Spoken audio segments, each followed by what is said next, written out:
we are so happy being here with you to talk about many things that interesting on us. Your background is very interesting, and I want to talk about so many things.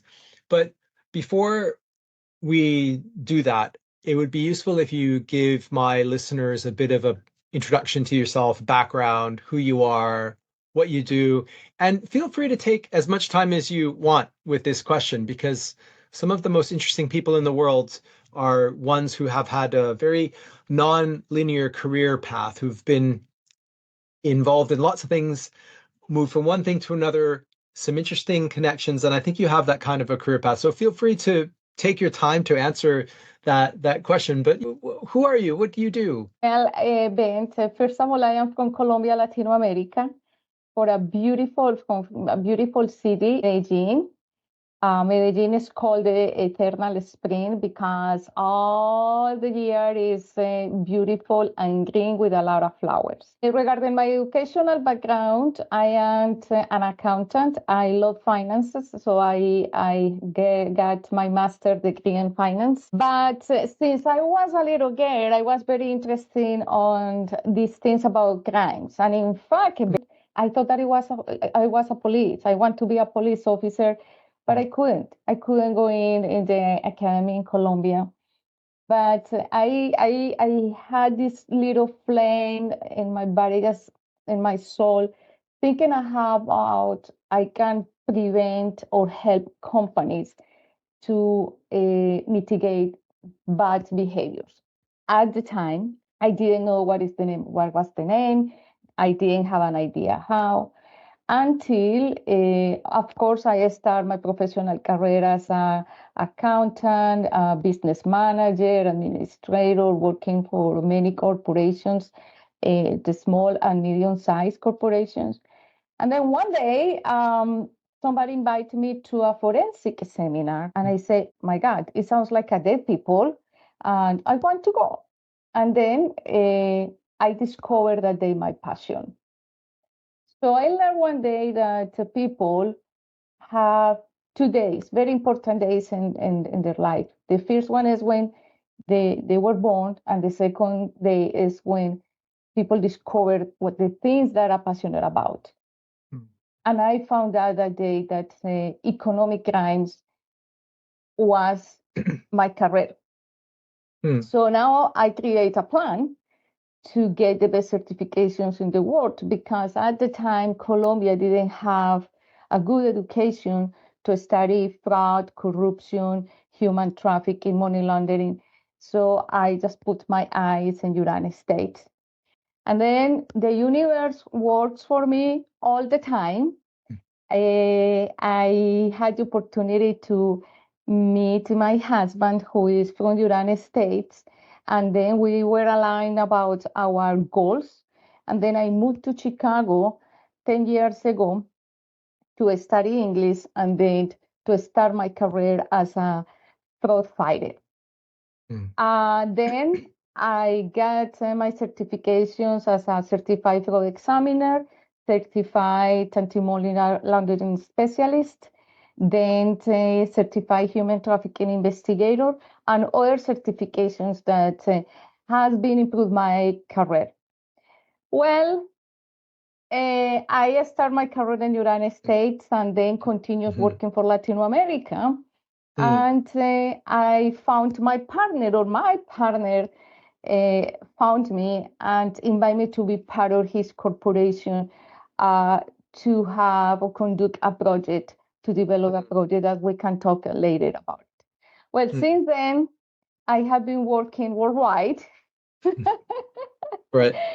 Teaching about fraud and consulting about economic crimes, and also helping people, because fraud and bad behaviors don't happen only to corporations, it happens to human beings. So I am working on both sides. Very interesting background. And fraud and financial crime, they have a very, they have kind of a sexy background, right? Like compared to other things you can do. I certainly, when you compare to accounting and finance, work seems quite boring, right? By comparison, just the way that most people would understand them. But maybe just to give a flavor, some stories, so some of the most maybe interesting things you've worked on and what they maybe taught you about fraud and financial crime. Do you have maybe one or two maybe early projects or some work that was really something very instructive for you that changed the way you looked at this concept of this theme of fraud and financial crime? Well, there are many stories or no story situations because human being is unpredictable. At the end, you see fraud and any unethical behavior, you have to see human risk. You have to see the person.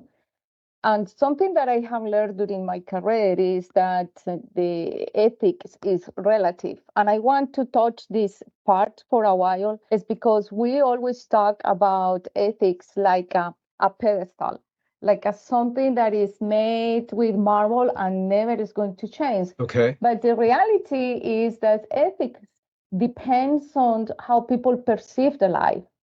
That's simple. So today we can be supposedly ethical, but tomorrow we can see situations that put in a risk our family, and we are going to forget completely about ethics. With this introduction, I want to tell you that, for example, I work for a big corporation, pharmaceutical corporation. Then I found the best employee for 15 years with a wonderful background, educational background, professional background, and we trust her 100%. But one day she committed fraud because she had a personal need, because she had a personal problem. And I cannot believe at the time, or I couldn't believe that this kind of person could do something really bad for the company. And she knew that when I discovered his unethical act, she knew that I was there because I was looking for the money, and she told me the whole story. And we need to understand that people is going to put their needs at front before any corporate interest or corporate values. And also, last year in a conversation, I was talking about my career, how passionate I am, and talking about fraud and unethical behaviors. And this person told me, that is ridiculous. You cannot tell me that if I am going to take money from, let's take the receivables of the company because I need that money to save the life of my family, or a member of my family, that's fraud. This is about perception. So with these stories, I have found pilots falsifying an exam because they don't have time to take the classes. They don't want to take the classes. They are nervous, and falsifying the exam, the text, just to get the contract in a company. Pilots. So you trust to pilots, okay? When you just go in the plane, you never think that the person is falsifying a test in order to get the contract. We have found people just falsifying or deleting, not falsifying, but deleting the formulas in Excel when they need to consolidate financial statements because they don't have time to check, to correct the formula. They say, just delete the formula and put the number. We don't have time because we need to deliver this information today. And you say, no, maybe that is not fraud. That's fraud. The problem is when you don't tell anybody what is happening. When you have the intention to cause a damage, to lie, or to take an advantage about any situation, that's fraud. So there are many situations that we say, oh, I never thought that it was fraud. I thought that it was unethical behavior or a bad practice. Conclusion then, there are many stories that conduct to only one character here is human being. Mhm. And we need to understand that 90% of people is capable to commit an unethical behavior in the company and put the company at risk, either because there are penalties, there are sanctions, there are financial losses, or reputational losses. 90% of people. Yeah, I'm not surprised by that figure. Contextual, and I think one of the things that's quite interesting is everyone is capable of making a wrong decision given the circumstances, right? Good people make poor choices because of many factors, the environment that they're around, their incentives, conflicting values. So it's fascinating. Maybe just to take a step back, you talk about, changing an Excel formula, that's also fraud. That can be fraud. What's the definition? What's a good definition, a working definition for what fraud is? So a good definition of fraud is the combination of many factors. Lies, take advantage about a special situation, the violation of trust, okay, concealing something, okay. So that's the common factors of fraud.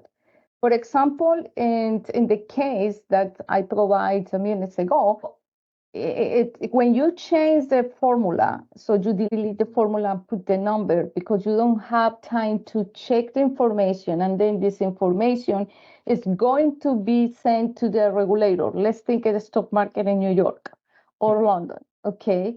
The regulator is waiting for that information because they are global companies, they consolidate financial statements, and then every month or every quarter you have to send information to the regulator. And suddenly, because you don't have, as an accountant or vice president of finance, you don't have time to revise the information, and something is wrong, you change the formula and put the number. And then the regulator is going to do the calculations maybe in 1 year and say, okay, you commit fraud. Mm. Okay, because you are concealing something, you are hiding something. That's the problem. Probably your intention was just to do this as fast as you can, but you make a decision to put the company at risk. And that's the point. When you are concealing something, it's fraud. You can make a mistake.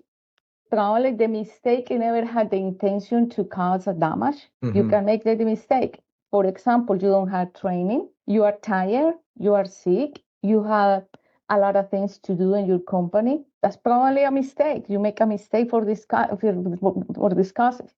But when you have a purpose to cause a damage or hiding something, that's fraud. And just going back about what you said about making decisions, something that I learned from you in our last conversation, by the way, was amazing, is people make poor decisions in order to have a benefit.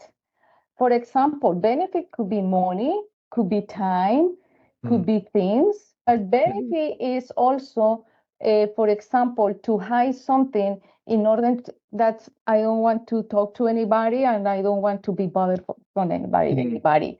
That could be fraud too. So we have to be careful because fraud is not only to steal something. Yes. No. There are many factors like a violation of trust, hiding, or take advantage about the special situation, just and affecting other people. I want to talk a little bit about the role that environments, decision-making environments in organizations, the role they play in maybe contributing or stopping fraud. I'm thinking about in my last company, for example, there was a big fraud. There was a fraud that cost the company $500 million over the years. And when you unpack it and you start to look at the cost benefit and how it happened, it seems so stupid. The reason why I say it seems so stupid is because the people who committed the fraud, they knew, of course, So there is a personal responsibility, but what they were not trying to do is steal from the company. What they were trying to do is they were under huge pressure to make their targets in order to save their jobs or keep their jobs. Yes. So they just made a small change to the accounts, small change to accounts to meet the targets, and they got away with it. Nobody stopped them. So the next year they did it again, and the next year they did it again and again, and it added up. So it ended up costing $500 million. What the people involved in doing this were trying to keep their jobs, but they weren't trying to steal money from the company. And the whole thing is stupid because the company lost huge money, credibility. The people involved eventually lost their jobs. And there's individual choice, but there's also the environment too that plays a role. And I'm wondering if you can tell us a little bit more about how organizations how they should be thinking about the choice environments that they create for people, that maybe it makes it more likely or less likely that people commit fraud. Because if 90% of people are prone to this, then there are certain things that make it more likely, and maybe certain things that you have to take away. You have to take away the incentives. You have to take away the ability to do this. So how to maybe think about this, because you can't just put it only on your people. No. You can't just tell them, don't do this. You have to do much more. And I'm wondering if you could talk a little bit about the role that the different factors that make it less or more likely, and how you can increase or decrease that to make it a way of combating or preventing fraud in an organization. I know that's a big question, but I'm sure you have many thoughts. That's a wonderful question, because we can talk about the different things. Let's talk about the fraud triangle. Okay. Theory starts in 1950s when Dr. Donald Creasy, visited many people in jail and prison to talk about fraud. Why did you do this? Tell me the truth, okay? And then he lands in three important factors: pressure, opportunity, and rationalization, okay? So at the time, it was the three things. Okay, so people commit fraud because they had pressure, looking for the opportunity, and their rationalization. So, but during the last 70 years, there have been other meta models to change or to amplify this theory. Okay, and it's amazing because it's still, when we analyze human behavior, we use the fraud triangle theory. So pressure is financial pressure, social pressure, family pressure, or corporate pressure. Yes. It means, in your case and in many situations, that probably the person don't have economic problems. He or she is very happy with her family. Usually they are fine. But in the company, there is strong pressure because they have to reach the goals. Okay. Or the time is against them, or they have a lot of activities to do. Okay. So think that the pressure is not that they are poor or they need money. No way. No. Pressure could be inside of the company because they are greedy. I'm sorry. They need to reach more goals. They need to make more money because the company is just pulling the strings. Okay. Opportunity. There are two kinds of opportunities for me in my analysis: the opportunity that the company open and the opportunities that the person look for. So when the companies don't have strong controls, they don't know the vulnerabilities they have, they don't care about auditing process, they think the compliance officer is something just for somebody just to comply with the government. There are open opportunities all over the place. And the opportunity is also the person that is looking just for these little cracks in the controls, and maybe, oops, there is a crack. I don't want to tell anybody. I'm going to take advantage about the opportunity. And then rationalization is like, I deserve it. I can make more money. There are no controls. And then is the mindset of the person that who see like there is something that I can do in the company, but I am still a good person. I can steal money, I can steal something from the company, but I am a good employee. It's because I deserve it. Yes. So, for example, Yes. I can take money and then pay the money back when I receive my payroll, my money, and then no, I pay the money back. I am not a perpetrator. I'm sorry, I pay the money back. So remember, a fraud is taking advantage about a specific situation or role in the company. Okay, so that's the problem. When we hire people, we don't understand the person. We need to understand how people think and feel the perspective about ethics in the corporation. We cannot pretend just to bring 100 people to the corporation to put them to work in operation, logistic, finance, accounting, and then don't understand what they are doing or thinking. No.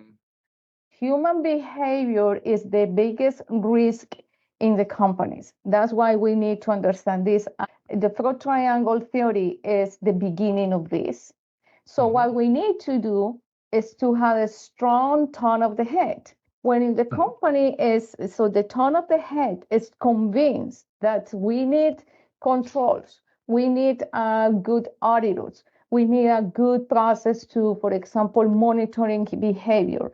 So all of these controls, people see like at the control environment is good, and they say, no, I cannot do anything bad here.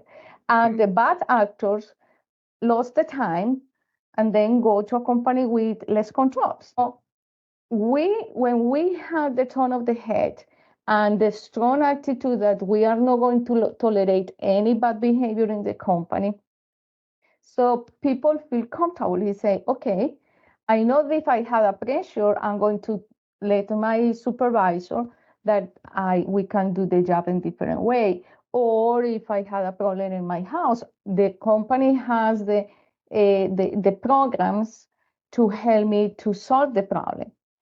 Sometimes people have addictions. They have relatives very sick at home, and in the company they don't know. Company don't know about this.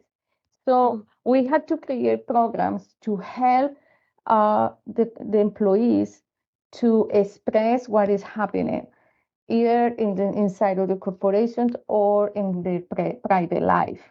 So the tone of the head is so important because they settle the example. So there are many cases where the tone of the head pressure people to get more money, to gain more money, creating, for example, fake accounts, bank accounts, create fake credit cards, for example. We have many cases that we don't need to bring the names here to the program, but employees talk on television and say, the pressure was horrible at the time that my nature market was done, so I had to create accounts with fake IDs because the scheme to gain money with fees was higher and higher, and three supervisors that were pushing about to get more money. What does an employee do when, they're placed under that amount of pressure, and what's the role of the company in those cases for what's happened, and what's the role of the employee if the situation seems impossible and there's nowhere to raise the hand and say, I have to do this to keep my job, or I have to leave. Maybe I can't leave. Sometimes there's multiple factors, right? There could be corporate pressure and there could be personal pressure going on, and it's almost inevitable. What's the right way? What's the best way for an organization to think about that? Because sometimes when there's economic pressure, when there's sales pressure or pressure on revenues, there's unintended consequences. When a leader says you have to hit these targets, we're going to make this harder, it's almost inviting the problem in. Yes. Yes. And then there is a high, I agree with you, is inviting two people to do something wrong because the pressure is really high.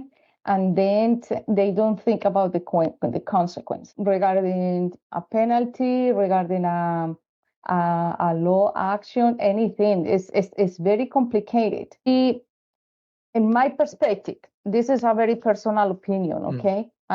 This is not like a recommendation, and I want to be clear about it. Is if I am an employee of a company, and I can't, where the pressure is really high, they have to sell and sell and sell, and it doesn't matter how, and they don't think about the consequence, and I don't have the proper channels to talk, to write, to speak, just the speak up. The thing is, the best thing to do is to consider to leave the company. I will consider to leave the company. Why? Because the legal implications. We understand that each country is a different animal. Each country has a different regulation. But if in my position, I had DOA's delegation of authority, and I am compromised, my ethics, and in fact, my freedom, the best thing is to leave. Because when the bomb explodes in a scandal, in a penalty, in a problem with a regulator, so they are going to call the employees, and the employees could be responsible about to conceal the information. It's a gray area, Ben. There is not like a crystal ball to say this is the ABC to do. Yes. But think about what you say, they're making decisions.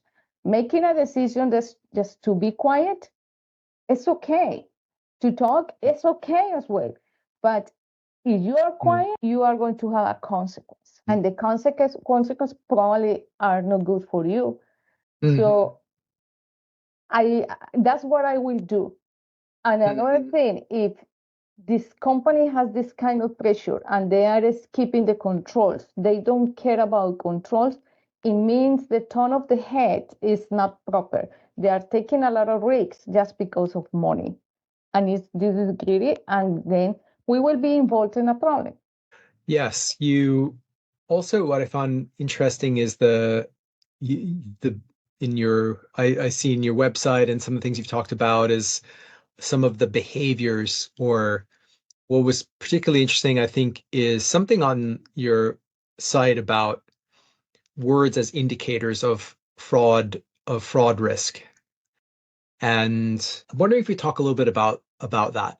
So sometimes it's very difficult for an employee.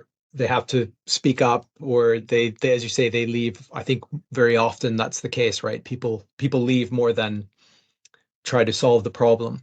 What are some of the things that an organization maybe can do? I'm thinking more around looking at the risk from the point of view of those potential perpetrators of a fraud. I get very frustrated when I see people in the risk and audit assurance space thinking only about, putting more controls in place versus thinking about, well, maybe if I wanted to do a fraud, how would I do it? Thinking the other way, right? Like, is it possible? Can I circumvent the controls? What should I be looking for? I find that to be rather actually an interesting approach, but one that, don't know what you think, but it doesn't seem to be undertaken as much as perhaps it should. Ben, one thing that we need to understand is human behavior as a risk. Let's start in that point. Sure. Remember that 90% of people is prone to make something bad against the company. But we are still good people. I am included in the 90%. Okay, I am not the 10% of people who never will do anything. Those people should have gone into maybe another field, missionary work, or humanitarian work, or something like maybe even something else. Anyway, I haven't committed fraud so far because probably I am able to manage my crisis, but who knows tomorrow? So this is the first thing. This is the beginning. Okay. So you cannot implement controls without knowing what is happening in corporations, okay? You can implement a stupid control. I'm sorry about the stupid thing. Yeah. It's because this is the biggest mistake. Implement control because they are good, because it's functional, because no, you need to understand the roles and people to implement controls, okay? So in our corporations, we need just to start with the risks that a person can bring to the institution, okay? And we can monitor their behavior. We, for example, I know when we do the onboarding of an employee, and this is the first picture. It doesn't mean that the person is not going to change Right. in 10 years. Right. No. So that's the picture to start. But you have to monitor his or her behavior during the relationship, okay? You need to understand what is happening, what changes the person is having in her or his life. In our case, we create a methodology to understand that behavior through the communications. So we use semantics. It means we use the power of communications to understand how a person feels today. Then tell me more. Tell me more about how does this work? What are some of the potential indicators of fraud risk? For example, when the person, according to the fraud triangle, remember that this is the beginning. So we can see the pressures when, for example, the employee has a lot of pressures at home. And the person says, for example, I don't have money to pay the quote to the apartment. I don't have money to pay the car. I had a lot of pressure by my peer, could be the wife or husband. Times we had to reach the goals. So we can feel with good semantics, we can feel that pressure. An opportunity, for example, don't tell the auditors, hide the documents, don't tell anybody. It's only between you and I. Everybody is rich, anybody cares. So that's opportunity. And then justification or rationalization is I deserve more money. I work so hard. They are very rich and greedy. With that semantic, with that expressions, we can understand how people act. Okay?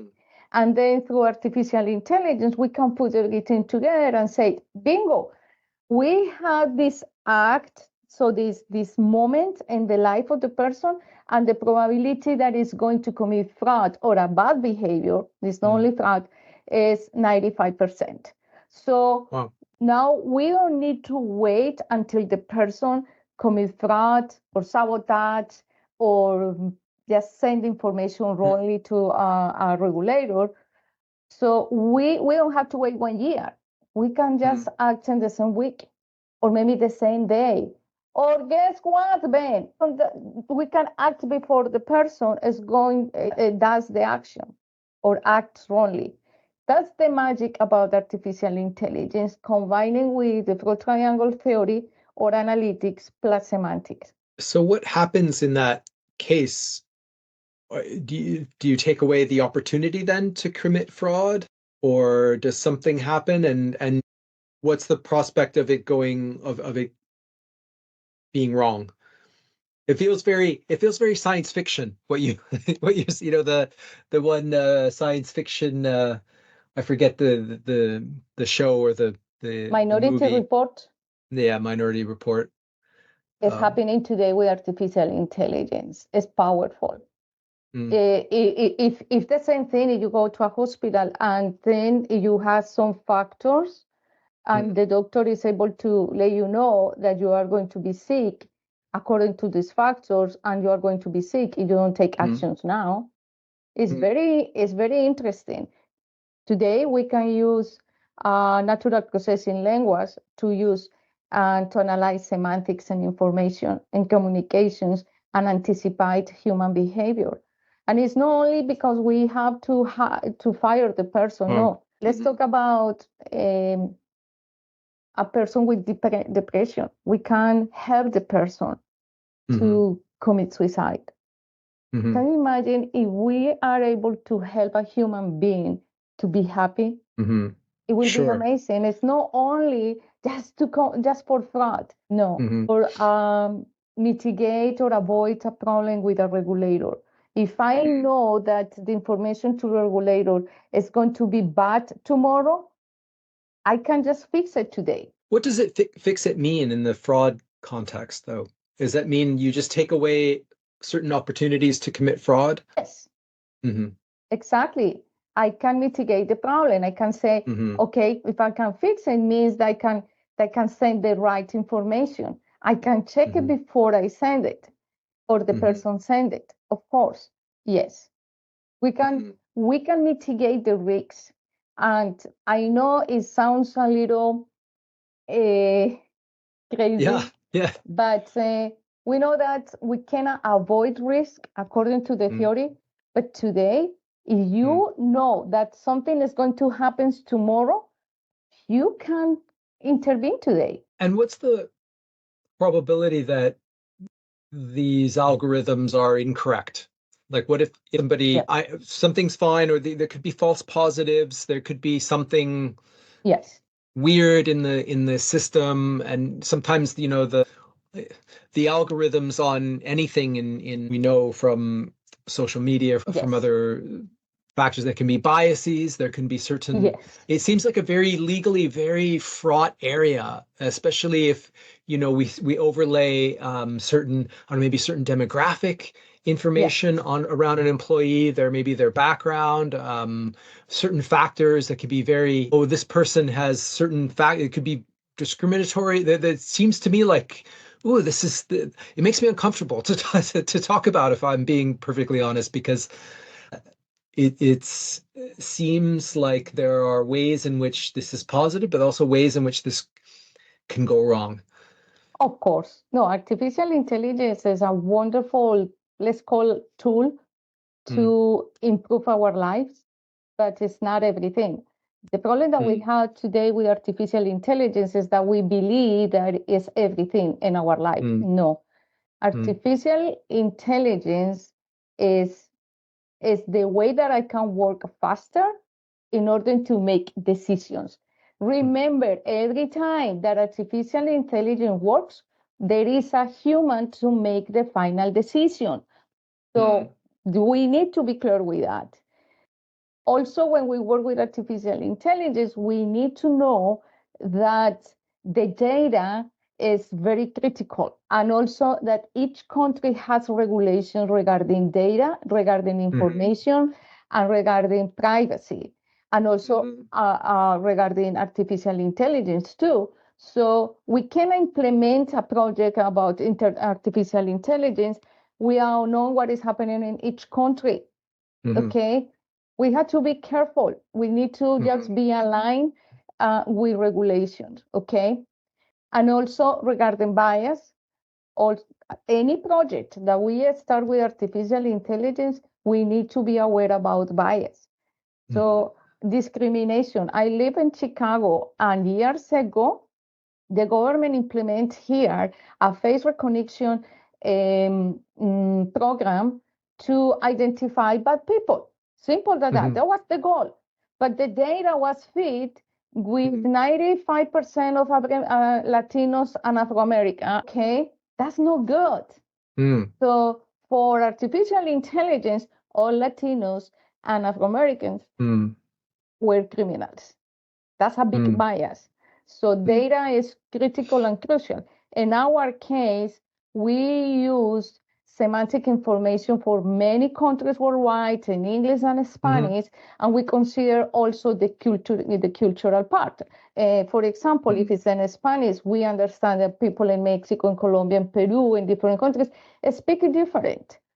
mm, Even it's the Spanish. The same thing in mm, English. mm, So we need to recognize the cultural factors. Okay, and that's very important too. mm, And then we need to know about behavioral compliance and psychologists, sociologists mhm, to avoid the biases. mhm, It's very important. These kind of projects are complicated and they are huge, because they need a lot of professional people and a lot of specialists working on the field, working on the project in order to avoid biases. So the goal is to have the best data in order to have the best information to make decisions.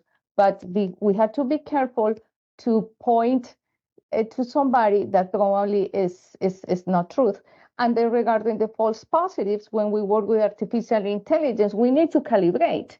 It's not perfect from the beginning. We need to understand that. And even though it's not perfect, we have to feed artificial intelligence all the time, 24 hours, because the artificial intelligence needs to learn in order to deliver the best information. It's intelligence because the intelligence manages a lot of information. We have to, as a human being, we make the decision. And who typically makes, so you're describing, maybe you can talk a little bit about your the company and the platform you have, which is No Fraud. That's the name? Yes, no fraud. Yes. Okay. I'm just conscious of time, but I want to cover this a little bit more if it's okay with you. Of course. Okay. So this platform you have, can you just describe a little bit more? Like, you're describing what the work that you do basically, and you combining artificial intelligence and data and the psychological elements, the organizational behavioral elements. Wondering if you could share a little bit more of the origins of this approach and Yes. how it seems like it's very unique. It seems like very few platforms like this exist in the world. Maybe you could just, for my listeners, this world sounds quite new and it's very interesting, but could you tell us a little bit more about the work that you do, how unique it is, a little bit more like that? That would be very interesting. Yes, Ben. So we start with this crazy idea because 11, 12 years ago, we were fraud investigators, my partner and I. And we also were forensic auditors, okay? He is specialized in digital forensics. I am in the other side for process. And one of the frustrations was or is that we launch an investigation and just everything happened, okay? The perpetrator is no longer working in the company, the damage is already done, the regulator is there just doing, just talking to the CEO about the penalties and sanctions. Anyways, we say, we need to find a way to arrive earlier. So it means to find this thing earlier or avoid it. So that means real time. Oh, that's one interesting. And also, we understand that everything was about the fraud triangle. We love the fraud triangle theory since we are certified fraud examiners. And we found that is the niche where we can understand human behavior. And then we talk to anthropologists, sociologists, psychologists, and I say, how do you know bad behavior? At the time, it was only fraud and corruption. Of course, they see fraud like a phenomenon there at the corner, but not like in the person. I say, no, when we analyze fraud, we need to understand human being. And then we say, okay, we can use natural processing language. So it's started 11 years ago. So artificial intelligence is running for many years, and we implement the Fraud Explorer with the largest library or dictionary of expressions or bad behaviors. And then we say we need to use natural processing language, how people talk in the corporate arena.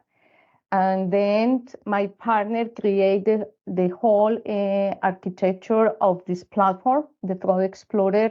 And little by little, with anthropologists, sociologists, we were feeding that bad behaviors database. And so far, we have more than 100,000 expressions. And we implemented in a big company with more than 100,000 employees. And guess what? It worked. So the platform start to show us how people talk about bad behaviors. For example, don't tell the auditor, hiding the documents, destroy the evidence, or people say the auditor is going to be tomorrow, don't be there, something like that. So fraud or bad behaviors don't tell like a, hey Ben, let's commit fraud today. Sure. No, Yeah. it's hey Ben, the auditor is going to be there tomorrow. Don't come to the office, or hide the documents, or take the documents to your house, or plus alert. Don't tell about the last process that we make a mistake. That's One of the fraud. things, that one of the things I've also come across around fraud is the use of certain in language. So a group uses words that only they understand, or the words that Yes. everyone knows, but just the way they use them. They might call a special project, or they might refer to a person as something else, or they might refer to a thing that I don't know. They sort of make it up, but amongst them they understand what Yes. we're talking about. Outside of the group, you don't understand what they're talking about, even though you speak the same language. Yeah, it's very interesting when that case that you referred, and it's common. So we need to understand language. Let's think English and Spanish. And then let's go to Spanish, an example. Spanish where? Mexico, Nicaragua, Colombia, Peru, Chile, or Argentina? Oh, okay, no, it's Mexican. So now you have the Spanish and Mexico. And then corporations, okay? So we need to understand how the DNA of the corporation and also how they talk, okay? And then inside of the corporation, there are different group of people, C-levels, supervisor, operations, they talk different. The C-level are very educated and they send message very long. And in that messages, everything is involved. See, they talk about frauds and corruption and bad behaviors in different way. But if you read a message from, for example, operations, it's straightforward. Yeah. It's only a line. So you need to understand that group of people. And then they are a group of people talking about the specific situations that we need to understand. And then this is a probable cost. That's we call probable cost. And they say, okay, what problems do you have in the corporation? Oh, inventory, and we had this complaint in the hotline. And so we understand that behavior too. Right. That works. And then little by little, we train the artificial intelligence with that small portion of the DNA of the company in order to just to be able to read that piece of information. Right. Of course, it's not perfect. We had to be clear. Since this artificial intelligence, remember, is not perfect because we had to feed this artificial intelligence 24 hours a day. Yes. With that information. Yes. And so you have probable cause, and then some human has to make a decision about what to do. Yes. And after that, we receive information. Yeah. We can receive maybe, I don't know, let's think 1,000 cases, 1,000 lines, 1,000 alerts, events. Yes. We need, as a human being, we had a project manager or account manager, just a consultant, expert in different risks, with some knowledge about human behavior, to say, this is a false positive, this is not. So remember, it's not artificial intelligence pointing somebody, this is a good alert, this is nothing. And then after analyzing 1,000 events, we consider that 50 alerts are bloody, dramatic, and good. Simple. Okay. And then you have 50 cases to investigate in your company. And you say 50 cases? Yes, sometimes people or corporations don't expect alerts. They say, no, everything here is wonderful. Nothing happens here. Just implement the methodology just to see what happened in 2 or 3 months. And in the field report, it's 15 days later, 2 weeks later, that we just implement everything. What? 50 alert? And everything is happening in the company. It's like a Pandora box. You open the Pandora box to see the vulnerabilities of the company, lack of controls, risks that you didn't know that happens, and problems in your culture. And those are all big problems to fix. Oh yeah, no, sometimes they don't know what to do. There are events that some people don't understand.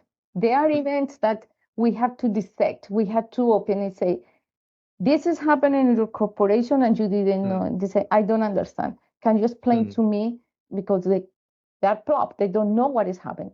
And unless certain factors change, then they're likely to happen again. If there's fraud going on and that you're not changing, I don't know, incentive structures, performance management, things like that, the people may change, but the problem may recur. So there needs to be some operational changes sometimes. Of course. For example, we had a client, then they didn't realize that having relationships inside of the company was a problem. Okay, so you can date your colleague, not a problem. And then we found some alerts, some events where some people were fighting, some married people were having an affair inside of the company. And we say, wait, this is very personal. Oh, yes. But if you are dating your boss or you are dating your secretary, there is a conflict of interest in. Or if you work in the procurement side and you are dating somebody that works in payments, that's a problem because you are connected. So they create a policy that zero relationships inside the company. Okay. Yes. After we delivered the information, they had to respond and changes can be done. It's such an interesting area. There's so many angles to it. I am conscious of. Ben, let me explain the last thing. I'm sorry for interrupting you. No, please. Forget something. So why we are unique? So we are very unique because we were able to put the Fraude triangle theory in a platform. So everybody can talk about the Fraude triangle theory and talk about some examples, but being able to put it in a platform, in a software, in a methodology with heart and brain and veins and blood, like giving a body, that's the unique part. There are many corporations monitoring people. That's true. And the thing is to be able to see the risks in real life through the Fraude triangle gives more ideas to make better decisions. That's the unique part that we have so far.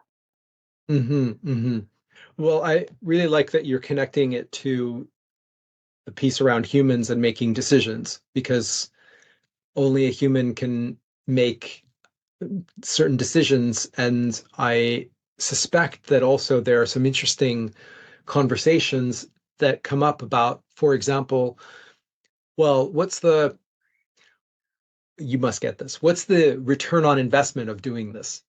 What is the fraud costing us versus what are operational changes should we make, and what is the cost benefit? And I'm sure that comes up. And of course, the return on investment is a conversation, especially when you are talking to CEOs, CFOs, because they talk only about money. And it's amazing because they are the easiest people in the world to convince about this methodology. Right. Yeah. It's not the auditor. It's not the compliance officer. It's easy. We have to demonstrate the problem about bad behavior, the cost about bad behavior. And it's not only the nominal number. Let's think that because fraud, we registered in the accountant $100,000. Okay, it was only $100,000.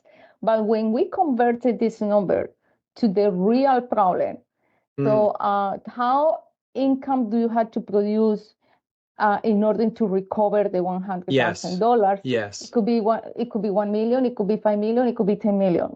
Everything depends on the expectation of the profits in the corporation, and it's really bad. So that's the first point. The second point is the hearing cost that fraud brings to the company. Oh, it was $100,000. Okay. How about investigation time? Right. How about abuse? Sometimes abuse is another, so abuse is another kind of fraud, but it's very difficult to understand and to find because it started with small things, small moments, a small occasion. So it's difficult to understand. Once you are identify that part, you are going to say, "Oh Yeah. my God, it was not only 100,000 plus Yes. taxes." Taxes. I'm going to give you an example. In Colombia, if you have a fraud, you cannot discount this expenses. You cannot treat fraud, your losses for fraud, as an expenses to discount the payments or your taxes. Because the regulator said, it's not my problem. You cannot pay me less taxes because you have $100,000 in losses or fraud. No, you have to just take it out and pay taxes. So we say, what? And it's 30% the rate for taxes. So at the end, you are paying 30,000 for that. So when we talk with CEOs and CFOs about these problems, so everything that is around of the $100,000 of fraud, they say, how much is your methodology? Right. Right. Yes. And then we negotiate, and it's not expensive at all. Where does the biggest reluctance come from? Is it the layer below the C-suite or? No, when I am talking to CEOs or CFOs, sometimes they are not prepared because there are no policies in place regarding privacy, regarding information, regarding the use of the computers. Most times it's about it. Right. We have different kind of people that say it's not about budget, because once we are able to demonstrate the return of investment and how they can see everything, that economic part is over. It's more if the company is prepared, because we had to run the due diligence about policies in the company. Since we are going to analyze communications in real time and using the corporate devices, we need to understand that we need to know if they had the policies for employees. Okay. And I guess every employee should understand, but maybe they don't, that whenever you type anything into your computer at work, it can be monitored. Yes.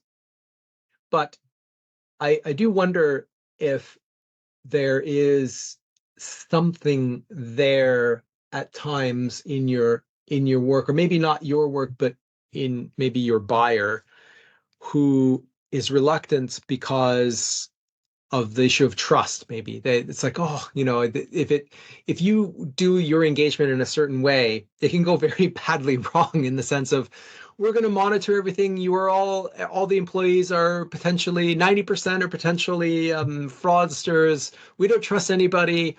We're going to use this software to police everybody. I mean, it can be, it could be potentially a communications nightmare, if not handled delicately. But Ben, if you are talking to a bank, a trading floor, global corporations, they already monitoring communications. Of course. They already do that. It's not a brain surgery. It's nothing really new. What we have created is to facilitate that process in a faster way, and through artificial intelligence. I had the opportunity to work for a huge global corporation, and with 4 or 5 trading floors in the world, and then the traders were recording all of the communication that they produce in the computers and even by voice. And then somebody next day has to just sitting down and listen to the communication. No, listen to the calls. No, what we do is in real time. So the SEC in United States, the Securities Exchange Commission, said that everybody who is involved in the financial industry has to be monitored. So it's nothing new. Mm-hmm. So since then, we opened the opportunity for other companies to implement a methodology like this. Of course, for many people, it's like, you are going to see everything that I'm going to write. No, that's not truth, because since we use artificial intelligence, we only capture or treat the information that is suspicious, that everything goes to this dictionary of bad behaviors. Right. I can monitor you, but if you don't express anything wrong, I don't know what are you doing. Simple than that. Yes.